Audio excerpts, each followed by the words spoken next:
70 साल से हमारी जम्मू कश्मीर में जो है बहुत बड़ी हुकूमतें आई हैं। कांग्रेस ने भी यहाँ हुकूमत की है, नेशनल कॉन्फ्रेंस भी हुकूमत की है, पीडीपी ने भी हुकूमत की है। आप भाजपा की जो है वो यूटी वो भी यहाँ चली है, लेकिन किसी को फायदा नहीं मिला। मैं आज जनाब अजहर मनाज साहब से ये पूछने की कोशिश करूंगा, सर आप मुझे बताएं, जिसका बच्चा आज 2025 में ओवर एज हो गया है, क्या आप पोजीशन में आप ये नहीं मांग कर रखते कम से कम को रिलीज दीजिए? देखिए, शुक्रिया आज़ाद साहब। सबसे पहले बात यह है कि जम्मू कश्मीर जब से आज़ाद हुआ है, आज़ादी से लेकर आज तक जम्मू कश्मीर के अंदर जो हुकूमतें रही हैं, बिलखुसूस कांग्रेस ने बहुत बड़ी हुकूमत की है। नेशनल कॉन्फ्रेंस ने, फिर सिर्फ मैं ये कहूँगा कांग्रेस और नेशनल कॉन्फ्रेंस का हमेशा अकाट रहा। जम्मू कश्मीर के अंदर इन्हीं दो पार्टियों ने हुकूमत की और उसके बाद मुफ्ती सईद साहब ने भी कुछ अर्सा हुकूमत की। भारतीय जनता पार्टी का ना तो जम्मू कश्मीर के अंदर कभी चीफ मिनिस्टर आया है, ना हमारी हुकूमत रही है। हमें एक बार मौका मिला था पीडीपी के साथ हुकूमत करने का, लेकिन वो भी पीडीपी ने जब अपना पीरियड पूरा किया तो उन्होंने हाथ पीछे खींच लिया और हमें मौका जो है वहां पे नहीं मिला। जहां तक बेरोजगारी का मसला है, मैं तो ये समझता हूँ कि जम्मू कश्मीर के अंदर जो बेरोजगारी है, ये कांग्रेस, नेशनल कॉन्फ्रेंस और पीडीपी की देन है। अगर ये लोग, आप देखिए जम्मू कश्मीर के अंदर कश्मीर के ही हमेशा चीफ मिनिस्टर रहे हैं, कश्मीर के ही मिनिस्टर रहे हैं। जो डेवलपमेंट हुई है, जितनी एम्प्लॉयमेंट हुई है, वो कश्मीर के अंदर हुई है। जहां तक आज की डेट में नौजवानों का मसला है, एक बर्निंग इशू आपने उठाया है, उस इशू के ऊपर मैं भी बात करना चाहूंगा।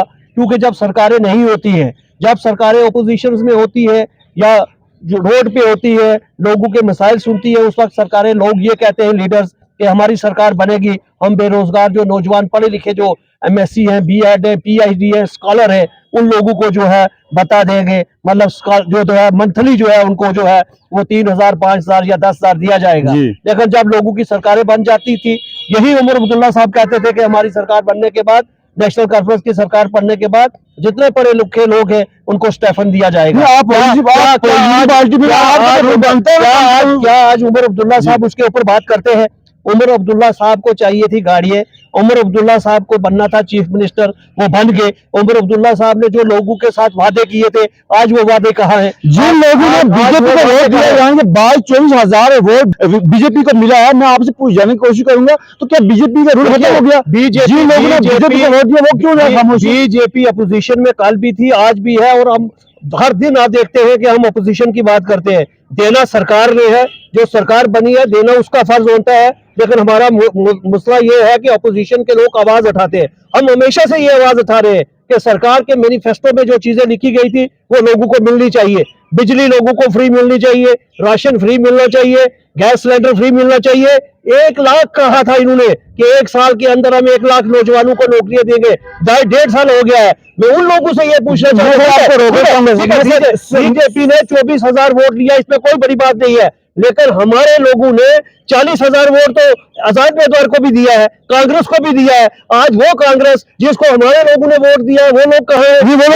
वो कहते हैं शाहनवाज साहब काम करते हैं। जिन लोगों ने शाहनवाज को, कांग्रेस के लोगों ने वोट दिया, वो कहते हैं शाहनवाज काम करते हैं। जिन लोगों ने बीजेपी को वोट दिया तो वो कहाँ? मुझे ये बताइए, शाहनवाज साहब का काम बताइए ना। वो एज ए डीडीसी काम कर रहा है, एज ए अपोजिशन लीडर मुझे काम बताइए। हम तो काम कर रहे हैं, हम तो ग्राउंड पे ऑफिसरों को जाके पूछते हैं, जिसका काम होता है कि ये काम नहीं हो रहा है, हम तो ऑफिसरों से काम करवाते हैं। सरकार से तो हम काम करवा नहीं सकते। सरकार के खिलाफ हम बोल सकते हैं, सरकार के खिलाफ हम कह सकते हैं, लेकिन आज मैं ये कहूंगा खुल के कि नेशनल कॉन्फ्रेंस तो पूरी तरीके से सरकार फेल हो चुकी है, लेकिन हमारे जोरी, पुंछ, खित्ता, पीर पंजाल के लोगों ने बहुत बड़ा धोखा हमारी सरकार के साथ किया। आज आप बात करते हो कि बीजेपी ने क्या किया, मैं कहता हूं बीजेपी ने क्या किया। जम्मू कश्मीर के अंदर ये हमारे लोग तड़प रहे थे, ये हमारे पहाड़ी लोग कहाँ थे? इनका नाम और निशान नहीं था। इन लोगों से जो है बर्तन जलाए जाते थे।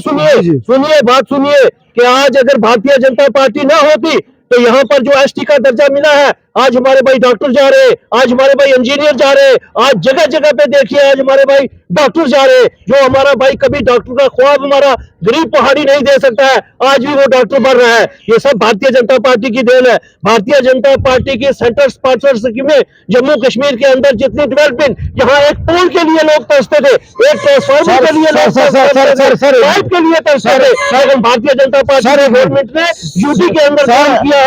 जिस भी बीजेपी वाले लीडर के पास हम जाते हैं तो इंटरव्यू करने के लिए वो कहता है कि हमने जो पहाड़ी एसटी स्टेट दे दिया, क्या इन पहाड़ी को ये नहीं मिलना चाहिए था? क्या कोई आसान कर दिया? ये भी यहाँ जम्मू कश्मीर के रहने वाले थे। मैं कहता हूँ सरकार थी तो 70 साल में पहाड़ियों ने वोट किसको दिया था?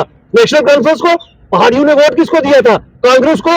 इस बार मौका था ना, तो पहाड़ियों को खुल के वोट देना चाहिए था। पर 24,000 हमें अगर पहाड़ियों का वोट मिला है तो 30,000 हमारा पहाड़ियों का वोट अपोजिशन में गया है। उन लोगों ने क्यों अपोजिशन में वोट दिया?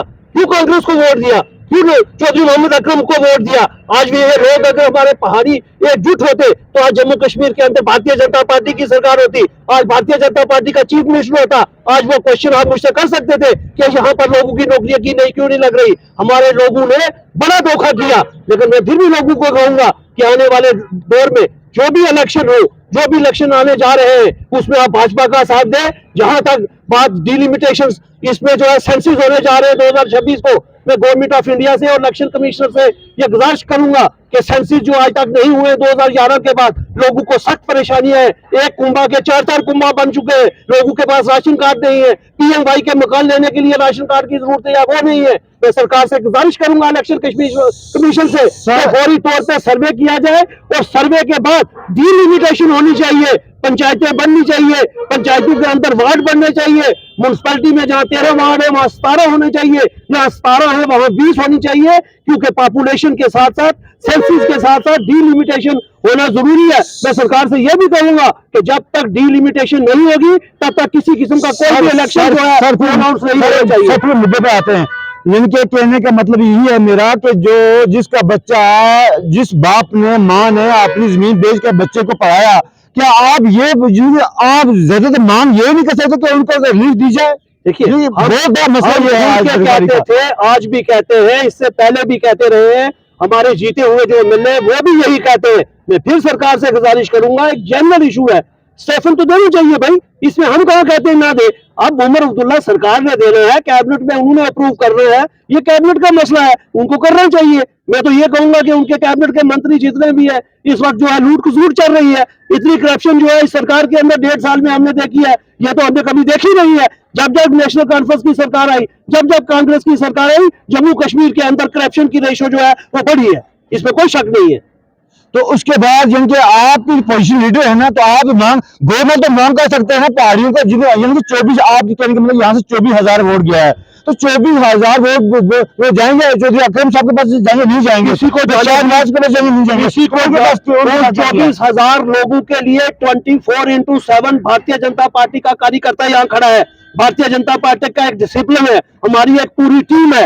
उन 24,000 में से मुझे एक आदमी बताइए जो आदमी हमारे पास आया हम उसके साथ दफ्तर में नहीं गए। एक आदमी मुझे बताइए। जहां तक लोगों का काम है, जहां कोई यहाँ घूम रहा है, कोई वहां घूम रहा है, ये चीजें हमारे लोगों के बीच नहीं होनी चाहिए थी। चलो फिर भी मैं ये कहूंगा और उन लोगों से भी ये कहूंगा कि लोग एकजुट होके अपने मफाद के लिए नहीं, अपने नौजवानों के, अपने बच्चों के मफाद के लिए, अपने बच्चों की नौकरियों के लिए एकजुट होकर बात करें। आज लोग एमएलए से बात करें ना, जो हमारे एमएलए से उनको कहे कि आप असेंबली में जाके ये क्वेश्चन पुट अप कीजिए कि हमारे इलाके में ये नहीं हो रहा, हमारे इलाके में बेरोजगारी है, हमारे इलाके में बिजली के पोल नहीं है, हमारे इलाके में पाइपें नहीं है। कौन कहेगा? असेंबली के अंदर चुना हुआ नुमाइंदा कहता है, जिन्होंने लोगों को 50,000 या 45,000 वोट दिया है। आज अगर हमारा एमएलए यहाँ पर होता तो मैं दावे से कहता कि हमारा एमएलए चीख के असेंबली के अंदर या जो लोग हमारे पार्लियामेंट के अंदर है वो इशू उठाते, ये इशू इनको उठाने चाहिए। फिर भी मैं लोगों से ये कहूंगा, अगर किसी का कोई मसाइल है, जिन लोगों ने हमें वोट दिए हैं या नहीं दिए हैं,